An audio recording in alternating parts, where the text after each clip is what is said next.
আসসালামু আলাইকুম। আজকে আমরা শিখব মাইক্রোসফট ওয়ার্ডে কীভাবে গ্রাফ পেপার তৈরি করে এটি।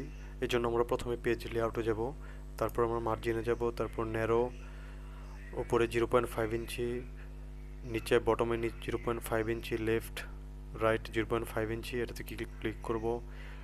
তারপর আমরা যাব ইনসার্টে, টেবিল, তারপর ইনসার্ট টেবিল। এখানে আমরা নাম্বার অফ কলামসে দিব 33 এবং নাম্বার অফ রোসে দিব 55, দেন ওকে। তারপর আমরা টেবিলটাকে সিলেক্ট করব,